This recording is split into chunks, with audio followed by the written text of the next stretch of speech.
Hello, welcome to CGTN's The Chat Room. I'm your host, Xizang, and we are excited to have you join us for this discussion on China's reform and opening up. You can watch our live streaming on Facebook, YouTube, Twitter, Chinese Weibo, Bilibili, WeChat, Yangshipin, as well as CGTN's official website. So please join our discussions during the live by sending in hashtag reform and opening up and leave your comments on our social media platforms. Well, today we are honored to have guests from different countries and regions. Now, allow me to introduce our wonderful guests today. They are Renato, a member of Global Youth Leaders Dialogue from Brazil. Hi, Renato. Hey, hi, how you doing, Abby? It's a pleasure to be here. Like always good to share some of our experience in China. Thank you for being with us. And then we have Noel, a vlogger and online influencer from Spain. Hi, Noel. Hi, I'm so happy to be here with you all today. Nice to meet you. And also we have Dominic, a recent graduate in Hong Kong, China. Hi, Dominic. Hi everyone. Good evening, everyone. How are you doing? Good evening and welcome to join us. Last but not least, we have a lady here, Emer from Macau, China. Hi, Emer. Hello, everyone. Very nice to meet you all today. Well, good to have you all here now with such a diverse group of guests. We are fortunate to have various perspectives on this topic. Well, this year, actually tomorrow, marks the 45th anniversary of China's reform and opening up. Well, this historic policy initiated by Deng Xiaoping in 1978 has transformed China into a global economic powerhouse. So today we aim to delve into the impact and challenges faced during this transformative journey, as well as hear some personal anecdotes and experiences related to China's reform and opening up. Now, first, I would like to ask Renato, as a resident of Wuhan, a city that played a significant role in the early stages of reform and opening up. Could you please share some stories of your time living there? What led you to choose Wuhan? Have you noticed any notable changes in the city over the years? Hello, Abby. Yeah, that would be a pleasure to share such experience. I'll confess that just lately I had a very good one, and I think I'm gonna get there. Like first, like it's important to notice that like I'm a lawyer in Brazil, and I was researching human rights and development, especially sustainable development. So I come to China in 2010 when we were living this ascension of China overcoming Japan as the second biggest economy. So I think like we all like a generation that saw this growth of China that's impressive. So I came to China to understand this development, how is happening, how was like it going, and like how could we learn from it. Brazil was a growing economy in that period. So I thought to come to the deep China would be the best way to like learn some of it. So I chose Wuhan to be my locus, my place of observing this like boosting of Chinese economy. That time we didn't have the Gautier, the fast train. The bullet train was something that was starting, was experimental. We had some in like the Olympics. So at the beginning, to be in the center was easy to travel around, but every trip was like 13, 14 like hours like traveling. And when like we had this Gautier coming, was just a boom, was a revolution in our life. Almost like around 4 hours you were everywhere. 4 hours you were in Shanghai, 4 hours you were in Guangzhou, 4 hours you were in Beijing, and then we start like living in Wuhan, taking part in any activity anywhere in China, like I mean the key cities. So it was a great boom. Another interesting thing was just uh, subway, basically saying a million, like I mean Wuhan has around 15 million people. So when I got to Wuhan, they had just one line of like 15 stations of subway. Nowadays I saw it open all these 11 lines. We have more than 297 stations. So this was mind-blowing, especially for a city that has more than 100 universities. So this was like a life-changing process, and you could see also the improvement of people's life, like people living in poverty, improving their conditions. Pollution was also something big that like you saw like how Wuhan become more greenish, more like more livable, was very interesting. It just recently I have this story that I was taking my train to Beijing to fly to Brazil, and like I forgot my bag in the security. And with a few phone calls from the train, they localize my bag. They send it to Beijing, enough time for me to receive and go to the airport and fly to Brazil. So like this is incredible. Anywhere in the world, I think this bag would be lost, like forget about it, or even wouldn't arrive in enough time to take this flight. And like I think this is part of this great revolution that like we've been seeing in China, and I think like most of our countries can learn from. And I think it was like this like the things that marked me along these years. Yeah. Wow, that's really, really convenient. Well, thank you, Renato. And you've been in Pleasure. Wuhan for 13 years, right? Yes, To see exactly. all the changes happened in just 1 decade. Well, thank you. Yeah. And Noel, I know you've also traveled extensively throughout China. Now, could you Yes. share some memorable stories that left a lasting impression on you? Were there any moments where you truly felt the impact of reform and opening up? Yes. Well, I think that when we talk about the impact of reform and opening up, we usually talk about the biggest cities in China like Beijing, Shanghai, or Guangzhou. But I think that the important part, the most important part of the reform of opening up in China is not just these cities, but the way that it's impacting on other regions of China. Like, for example, when we talk about Xizang, Xinjiang, or smaller areas like Gansu that don't have these enormous resources, but still are having some benefits of the opening up of the whole country, right? I think we have a video about that. I don't know if you mind, but we could see the video before. Yeah, it was about your journey in Tibet, right? In Xizang, right? Yes, yes. Yeah. I think we have it. Let's just take a look at the video. It's a Noel's interview with a Tibetan people in Xizang. 这个是多少年以前啊？你什么时候搬过来这边住？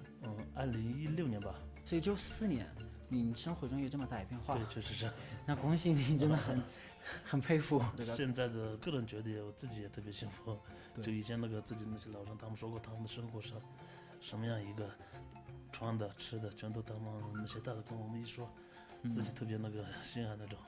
对，就可能之前很辛苦，对，现在辛苦但是幸福。我看这里和我看我西班牙那边的农村，差别基本上是没有差别的，所以就对我来说是非常惊讶的，就是能够了解到10年以前这个地方能够有这么大的一个变化。对，真的是。而且那时候提水的时候也要到将近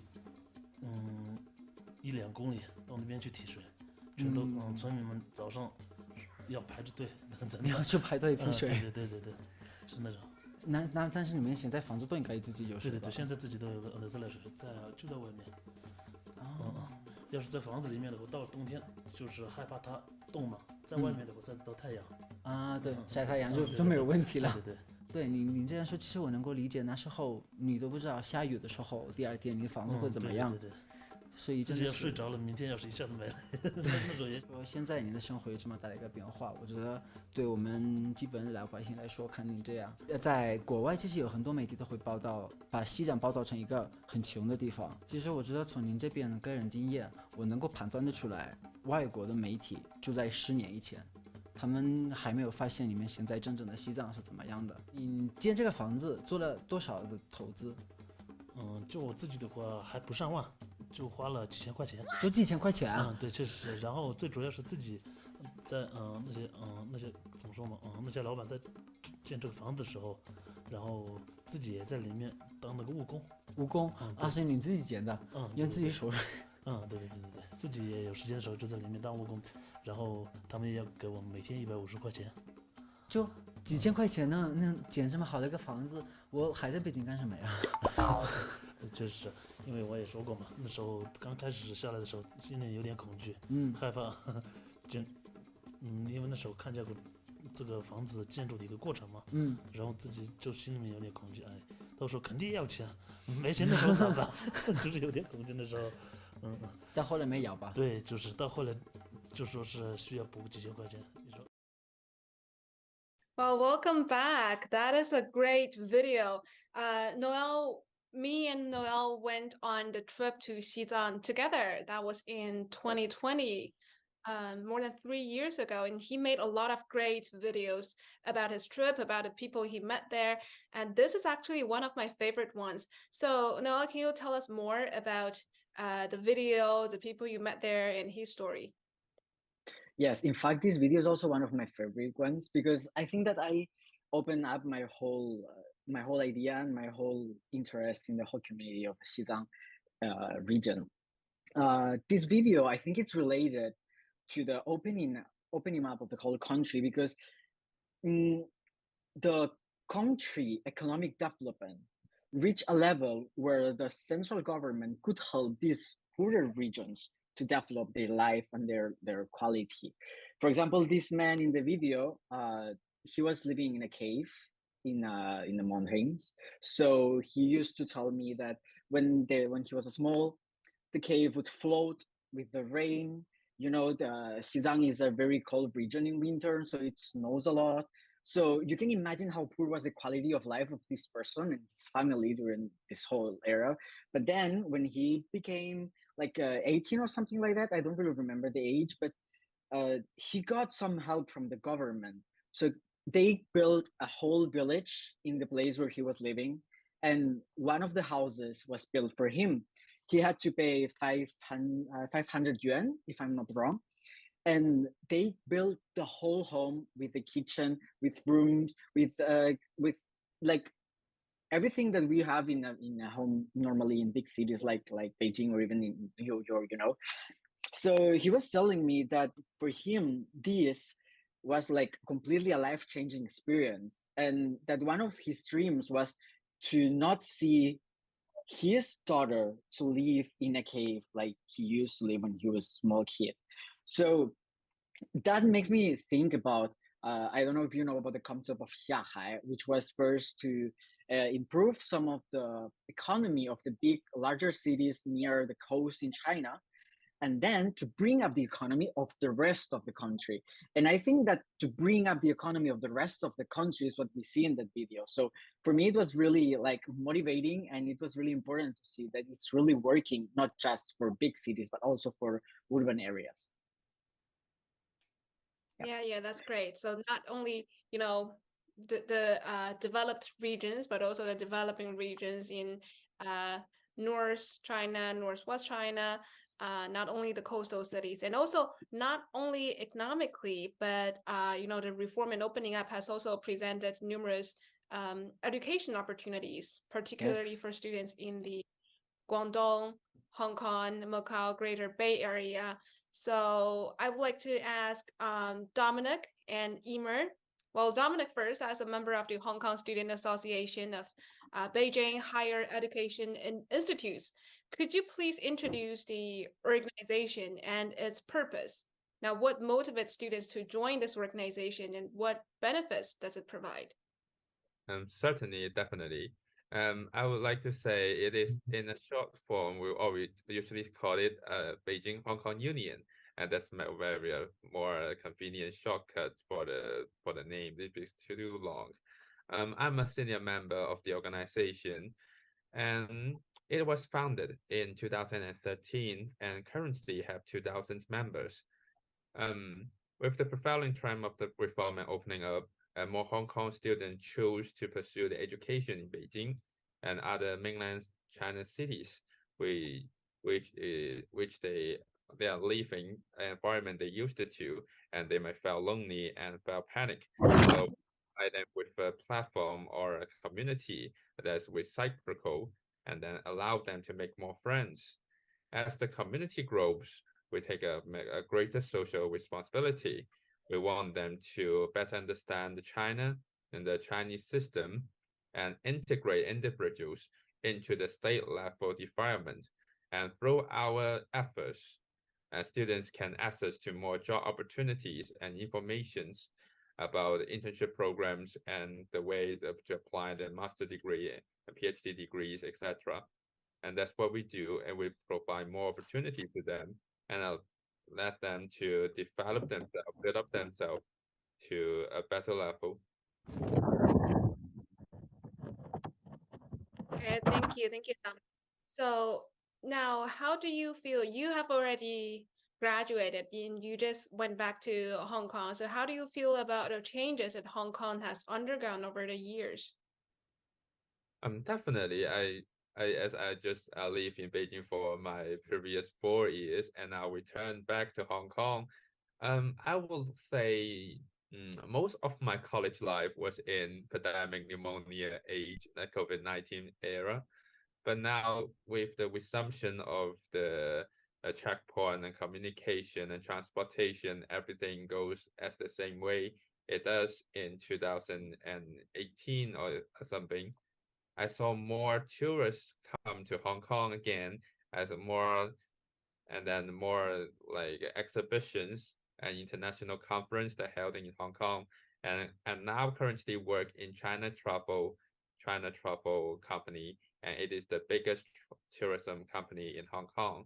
I will say in my career, I saw more and more tourists come to Hong Kong. They have a good impression to Hong Kong, and simultaneously, we organize more tourists and tours for Hong Kongers or Hong Kong high school students to move in mainland China cities. They will know more about mainland China and the culture and the origin of Hong Kong culture. And the same way we tell a good Hong Kong story and we will tell a good China story to Hong Kong students. And that's All right, what we thank do. you. So with more interaction, with more communication, people can get to understand each other better and develop better, right? Yeah, All right, definitely. thank you. Thank you, Dominic. Now, Emer, as I know you are the president of the International Student Association at the University of Macau.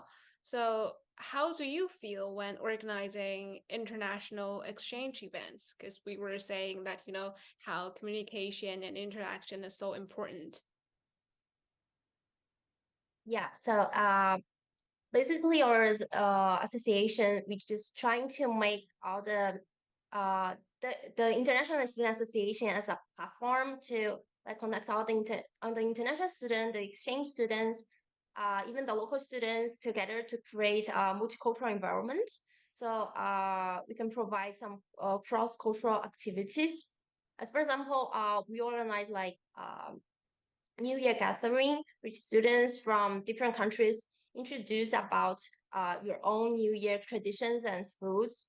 Also, some special days, events like Valentine's Day, the Brazilian Carnival, pre-Easter, and beside the cultural events, we also invited professors to talk about the career planning for the students from different countries and backgrounds. And but from organizing the events, we realized that there's some challenges when you are trying to make a good event. Like for example, one of the challenges while processing those cultural exchange events was the communication, because we've realized that most of the time English is not the lingua franca, uh, and you only using one language is impossible to take care of everyone who are participating in the events. So in order to make sure that everyone can be informed about the announcements and be totally involved during the activities, I think translations and multi-language um, in aspects of propaganda will be essential. So for in case of the or association, all the communication channels have Chinese, English, Portuguese versions available. So we can cover all the international students in the University of Macau. So I think that is a good point to think how we can make sure that the events can be processed successfully. Mm-hmm. All right, so beside the language barrier you just mentioned, are there any other cross-cultural differences you've seen and how do you navigate through it? I think maybe is could be the cultural differences, but also the difference from the personality of everyone. Like some people, they are more introverts, or others are more extroverts. So we are trying to make events not only for like a really, how do I say, for extrovert people, to talk, to play, to have party, but also take caring about the other other students from like some countries that maybe they are more shy. So how can we try to to promote them to show yourself and talk to the others and talk about your own country, talk about your own culture, your different cultures from the others, introduce your own traditions. So sometimes a person that have a multicultural background can be in the middle to promote them to being like a mini MC to control the conversation or some games or some talks. So I think that's also another way to solve the problem. And I've heard that you've won the China Portuguese Countries Youth Exchange Program video contest last year, right? Congratulations Yeah, on that. thank you.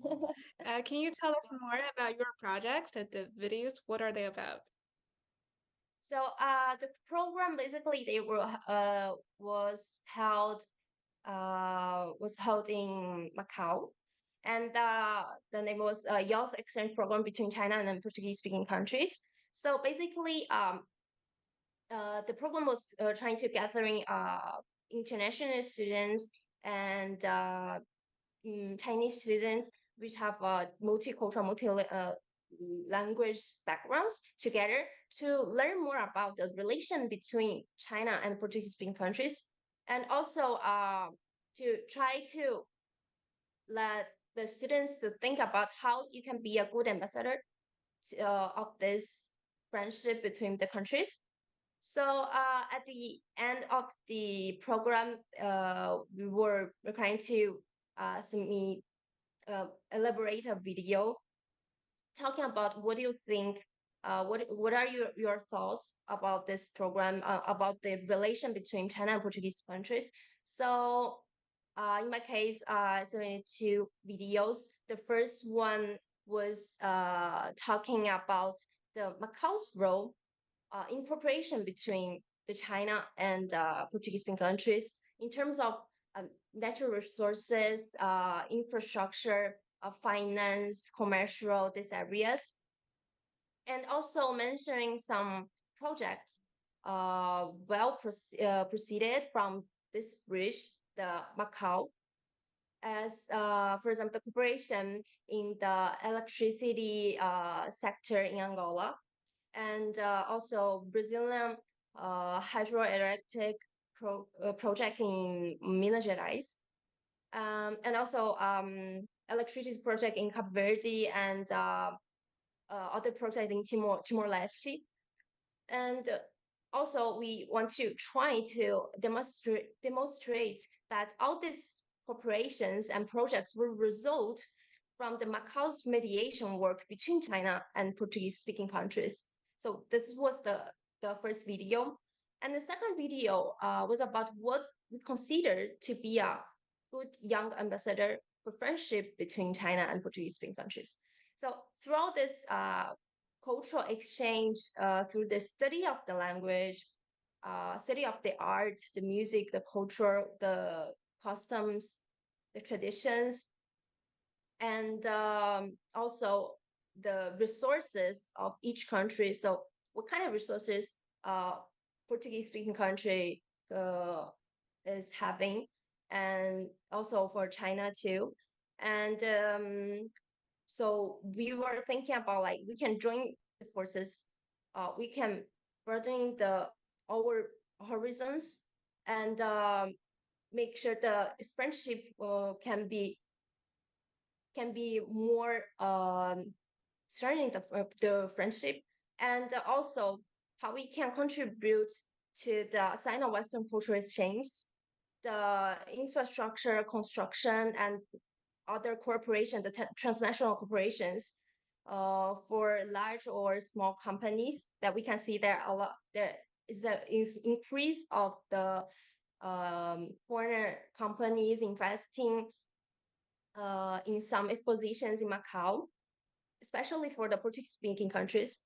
And so we can open the door of friendship and building a bridge of communication um, to make sure that we can have a work characterized by multiculturalism and the multilingual communication. So that's what the second video. That's great. Now, you've mentioned a lot of, how an interaction between different people from different countries. So, in your opinion, what qualities must students possess when engaging with their, international students? I think, first of all, the open mind will be really essential to proceed a conversation with those students that have backgrounds completely different from yours. So, because you only can learn about the culture of other countries if you are always open to different ways of thinking instead of only making some assumptions or judgments. So, open mind is really important, and also showing your interests, your curiosity to a new culture also is a good way, because if you are able to study about some traditions or habits or even the language of the country before talking with the people, the person from the country, maybe will be really helpful to have a friendly and effective communication. All right, thank you so much. Thank you, Emer, and thank you everyone for sharing your experiences. Now let's move on to discuss the opportunities and challenges that the reform and opening up policy presents and how it can contribute to individuals and the world.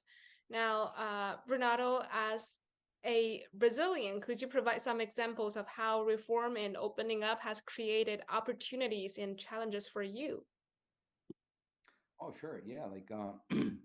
Again, like I'm impressed with like all the experience here. It really made me think about different perspectives, especially how I think the work of media has increased a lot. When we talk about Brazil and China, we talk about like the two extremes of the world, right? Is they're totally the opposite. So in between both all the countries in the world. So there is a lot. Is the distance is huge. The community of Chinese in Brazil is still very small. So there is a great potential on to work on this dialogue. I think like this media work has been an important channel to explain, to show, to make it clear this culture difference or like what is the culture on the other side or even the language has been like something very unique. Also, for me, as I told you like in the beginning, come to China and understand what was the development about. I agree a lot with Noah what he put it out. Like I think the alleviation of poverty that China built along these 45 years with the open up, it's a beautiful thing that Brazil can learn a lot. We had a great program like during 2003, 2008 that we alleviate a lot of poverty in Brazil too. But later on, it catch up back. Like we got poverty coming back. So I think like this process can, and that's one of my key research in China, it can inspire us, can show us like a different way to build up, to like I think like work in this direction to alleviate poverty, to alleviate hunger, which is a problem that's still like ghosting Brazil.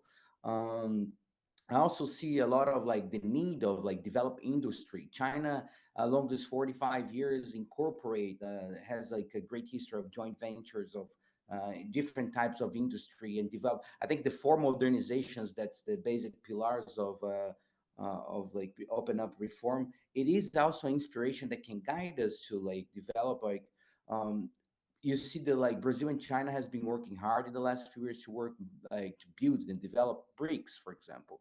We built like the NDB, the New Development Bank, that has been creating different ways to finance development for other nations. And sustainable development is getting one of the key topics for this bank to develop and to sustain and like to finance.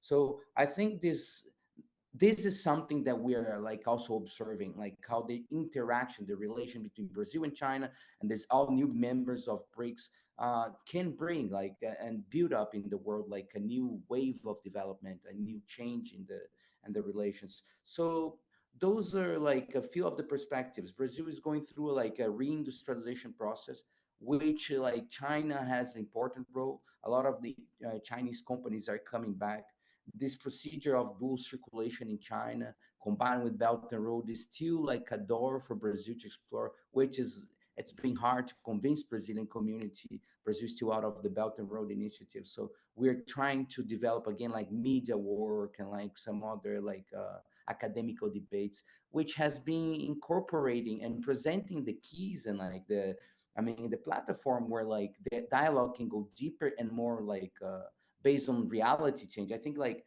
seeking for truth and it's in fact like how it can really change reality. And I think what that's what like a bit of like what is 45 years of open up reform has shown us, the fact that China changed it, the fact that like the poverty has like disappeared, and the fact that there's a lot to come yet. I think Brazil has this potential to relate, I think influence South America too.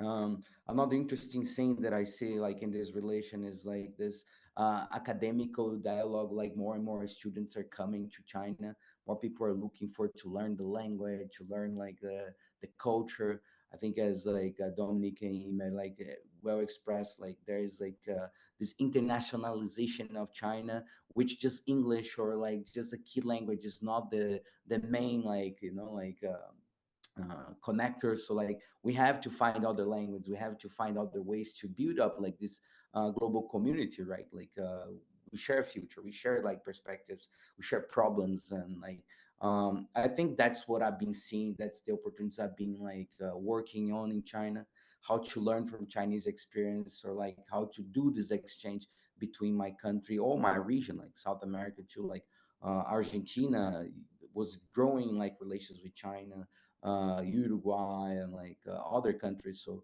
yeah, like that's like the key points. I think the key relations. It goes a lot in the BRICS, like and this NDB like connection. Yeah, that's a really, really good point. Yeah, not only China itself, but also it's shed a light on other countries, provide an option for other countries to follow or to learn from. And I'm really interested in, the poverty alleviation story you mentioned. I know you went to Xide village, right? That's in Oh Sichuan yeah. province. Yeah, can you share us more what you've seen? How they, alleviate the whole village from the poor. Thank you for reminding me this story. This is a beautiful like moment we had. Like it was last year. We did a good job of media too. We went for 10 days trip to Shida. Shida, for who doesn't know, it's in Sichuan province. Before was 8 hours by slow train from Chengdu to the north, like actually southeast, like of Sichuan. And in the mountains, there's a minority called Yizu, and like Yizu has like a great history, like. It's a legendary people. They have great culture, their own like language and like own right system. But the place was very isolated. The weather, like the geography, the region was very like tough to survive, and they have been living Steep. out in poverty. Yeah, yeah, like yeah, it was like it's I think like a very it's a very comparable to like Xizang, but like not so tough, let's say.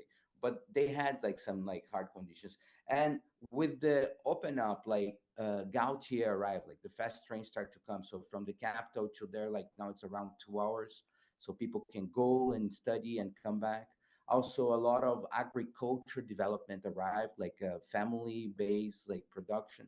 So they start to organize cooperatives and produce oliva. And with the oliva production, they came to like produce oliva oil, and they're now like producing and selling olive oil, which like make me very impressed, like how a place in the west of China and lost in the mountains are able to like create such a culture, like produce, industrialize, and like and they are using Taobao and other ways to sell the internet. So they're really like developing their own process of economy. I think it's part of this like poverty alleviation program. So it was an experience that changed my way to see it. That's why when Noel spoke about this like gentleman that was living in a cave, I can imagine how rich was for you, like such experience. And what I saw in Shida really changed my way to see the development of China again. And I'm very thankful for like have seen that. And even beyond, like to register and be able to share such experience, to show that there are ways to more than like give programs of like sharing food, but like sharing conditions to develop on themselves the way to get out of poverty, which is like the best. Thank you, Renato. And Noel, and I'm sure you have more stories to share. Tell us about Um, your thoughts on the impact of reform and opening up you've experienced from your, trips throughout China. Well, in my experience, it's hard to tell because I've been just in China for 4 years, and part of these four That's years we pretty had a long. global pandemic. Yeah, but the pandemic got me at home. yeah. But I've traveled a lot and as much as I can, and you can see that. Well, of course, big cities are developing, but it's still more impressive to see the small areas and the way that small areas are getting connected through all those new systems that, for example, Renato was talking about just now. Because I remember that we were in one remote Lingzhi village in Xizang. I don't know if you remember about Deng people, but they were telling us that China Post. They were talking about China Post and how China Post gets connect the whole country. And this is something I have heard from a lot of people. Like we do have a lot of other Wulio, other companies that send packages all around China. But it's impressive how China Post gets to the smallest place in this enormous country, and you can still order things online, which is a big part of the digitalization of the country, right? Still, Renato was talking just now about in new industrialization in some countries. In China, we're living a digitalization of our daily life, which I believe is also part of this first opening up reforms, because we got these all new technologies coming from China that change our daily life, the life that we uh, interact with the whole environment, right? I remember um, coming to China and forgetting about how the physical money looks like, which is something like still a topic between foreigners, because it's really weird that we are here and we don't know how the money looks like. And then when I went to Lhasa, or when you go to small places in like smaller cities, you see that other people is also using QR codes to pay in small stores, which is also is super different, because for example in Spain you wouldn't see even my grandma, she will never use a credit card or a debit card to pay in a store because she's not used to it. But here in China you see that different generations of people is changing it. And from another perspective, because I did some homework about China-Spain relationship, right? And it's really related to what Imer was talking about just a moment ago. Like the international communication we are living right now is a completely different panorama of how it was before the opening up reforms. Because, like for example, in 1985, they started they established a committee called the China-Spain Joint Committee about Economy and Trade, and this began new relationships of economy between Spain and China. Spanish brands started to manufacture in China. Chinese brands started to sell goods to Spain, and we have to say that Spain and China are like in the Eurasia region are the farthest places. If you don't talk about Portugal, right? And then we are seeing that this relation is going better and upper. Like in 2018, we had a conversation between Li Keqiang and Spanish Prime Minister Pedro Sanchez, and they talk about new renewable energy and technology, which is something that before China's opening up, we would never thought that China would take such a big part in renewable technologies and renewable energies in the whole world. But still, these two countries are talking about this because China has an important role on it. So I think that the whole picture is not just changing in China, but it's changing also the way that we see it in other countries in the world. Yeah, Yep. thank you so much, Noel, for showing us, how this is actually contributing to, yeah, not only China, but also the development and cooperation between China and other countries, Spain, for example. And, Yeah. The reform and opening up policy has also brought about, various career opportunities for students in the Greater Bay Area. Now, with globalization and international market integration, students from this region have greater access to international job prospects. So, Dominic, considering your experiences and personal perspective, what are your thoughts on the career development and employment opportunities for student in the Greater Bay Area? Do you prefer to work abroad or work in China? I would say, as a Hong Konger, I would like to say I would definitely choose to work in China, Hong Kong, as a part of China, right?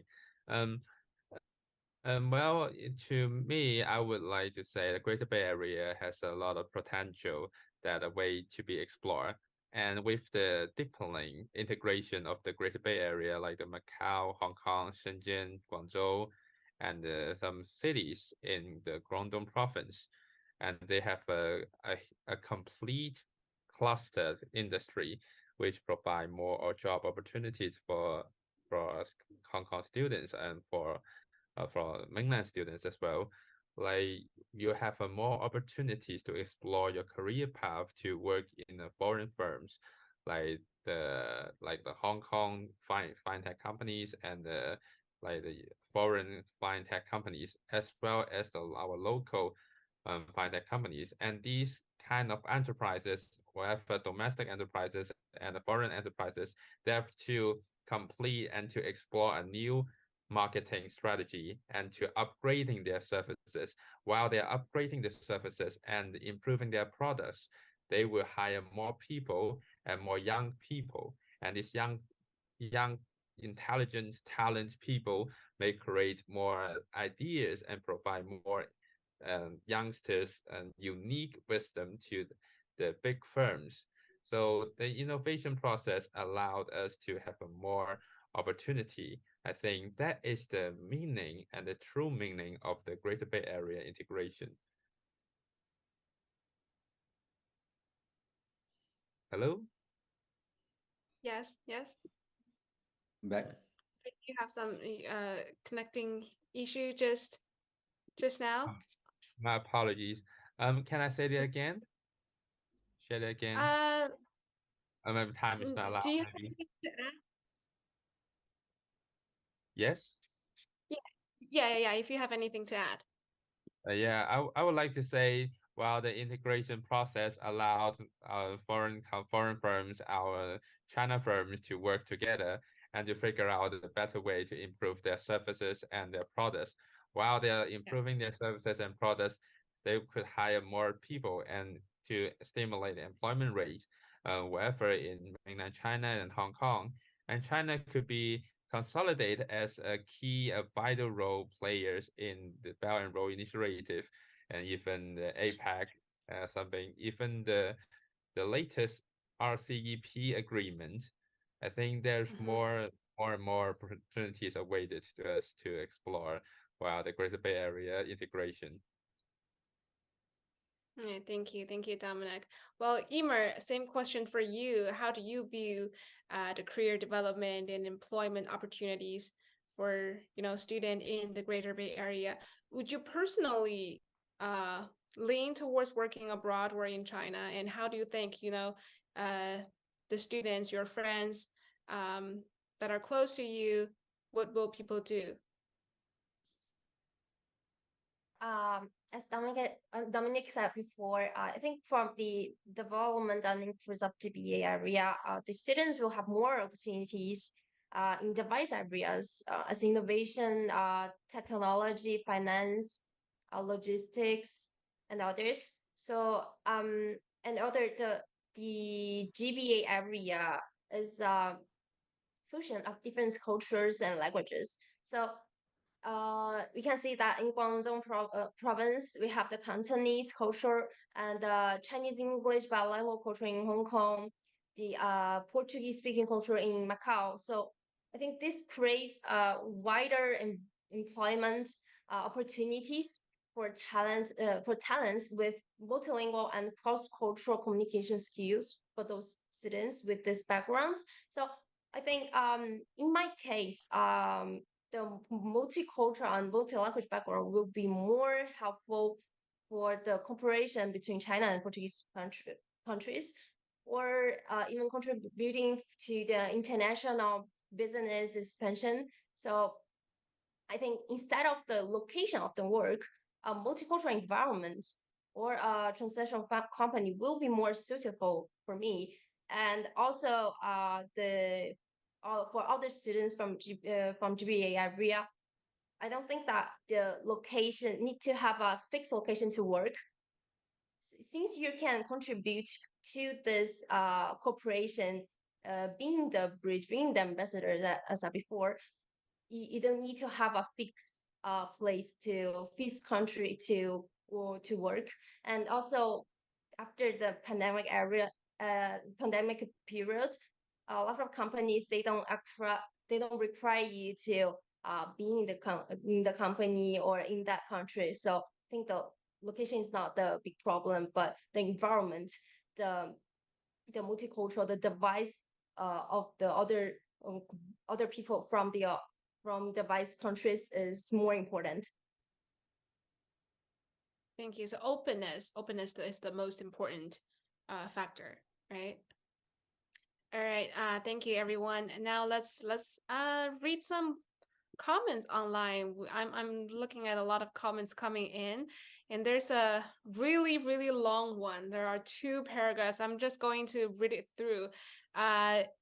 This is this is a personal story of this follower. He's introducing what was China like before reform and opening up. So he said people in China today who remember those times say that they were poor, but they had far less pressure. Now they work harder. I remember service used to be poor in those days. There were no self-service supermarkets, and when you went into a shop and asked for a product on display in a shop window, the staff would invariably tell you 没有, which means no, it's sold out.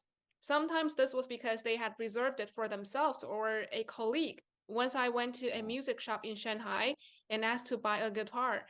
Out of stock, they told me, so I asked if I could play it at least. And I played them a 1980s pop song. They liked it so much, and then they let me buy the guitar. That's really interesting. And in those days, the government was gradually relaxing censorship, and there were huge lines outside bookshops with people waiting overnight in some cases.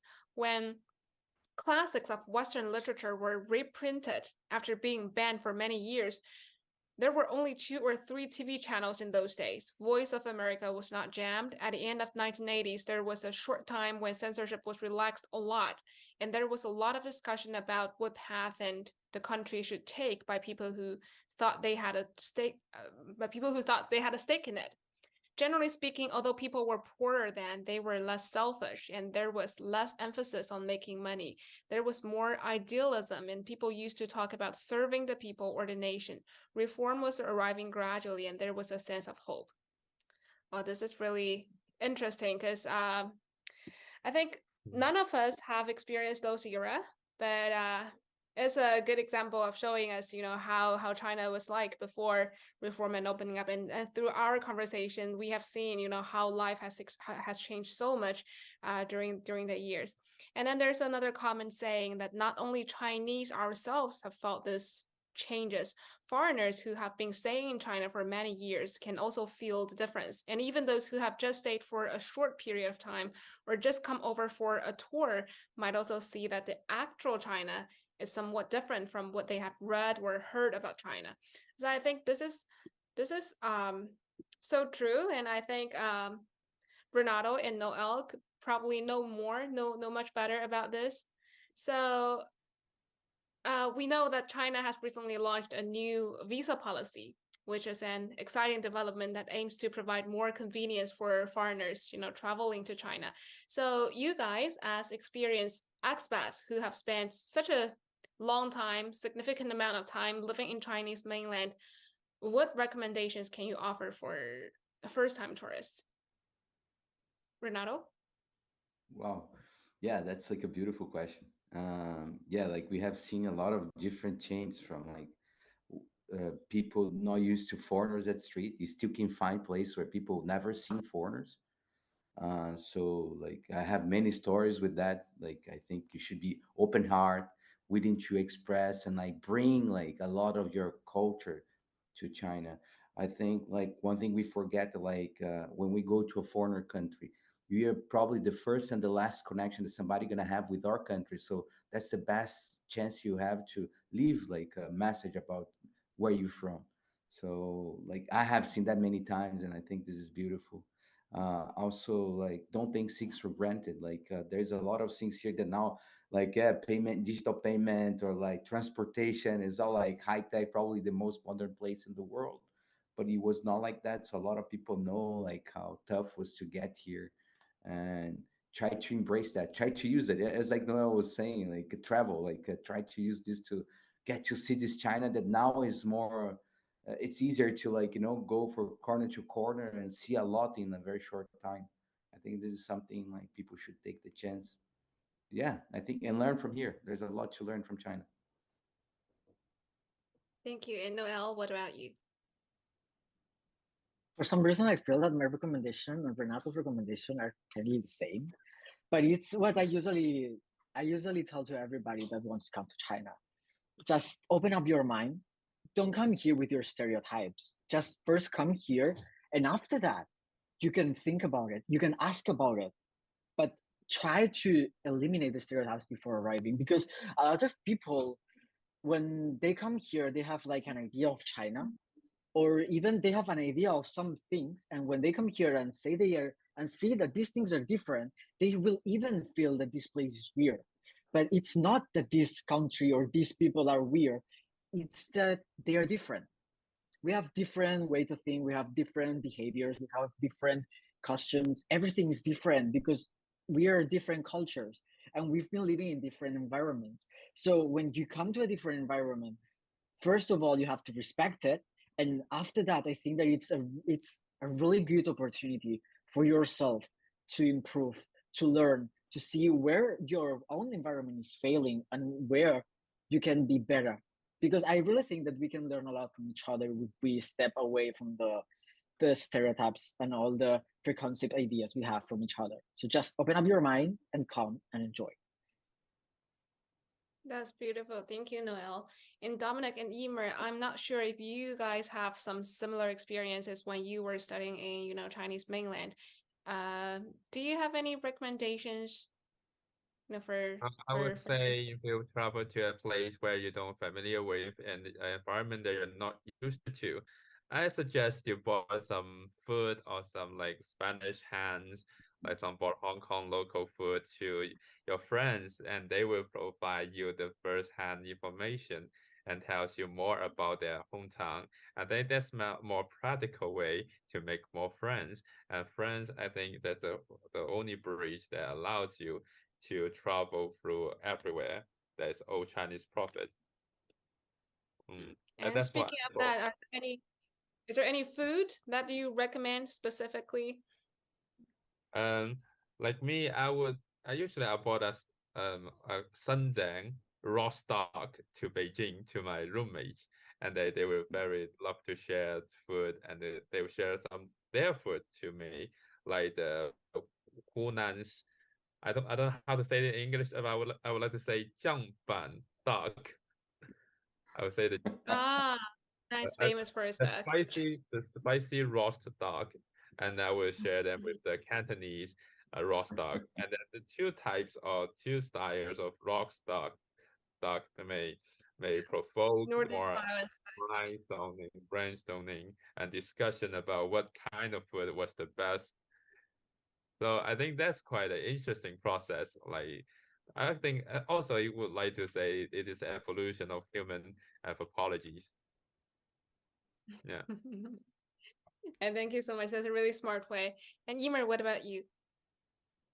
I think for the first time visiting a country, not only visiting those museums or some to learn to about the culture. It's really good to learn about the culture, this history of the country, but also maybe you can try to see how the local people they are living there. And I think one good way is to um just walking to a restaurant that seems having like many local people there, and you try to get seat there, and if you don't know how to order, you don't know the language, you just can repeat the next table's menus and I want the same. And just having opportunity to try the local dishes. And for foods recommendation, I think Macau, the egg tart. I think everybody know that Oh, egg tart from Macau is really, really good. And Brazil, we have the churrasco. Yeah, Renato, you know well, right? The Brazilian barbecue, the meat. So yeah, I think you can just try to eat and live as the local people. Yeah. all right. Thank you. Thank you so much, everyone. Now I think we have come to the end of this episode's chat room on China's reform and opening up. Well, we've talked a lot as we reflect on the impact, the opportunities and challenges of China's reform and opening up. It is clear that this policy has not only shaped China's development, but also had profound global influence. Now, the commitment to continued reform and opening up demonstrate China's dedication to creating a better environment for all, both domestically and internationally. Now, I want to express my appreciation to our guests, Renato, Noel, Dominic, and Emer, for sharing your insights and perspectives. Thank you so much for being here. And thank you also to all the audience members who actively participated, listened, and engaged in our chat. Well, that's all for today. Goodbye and take care. Thank you, everyone. Bye-bye. Everyone, You. have a nice day.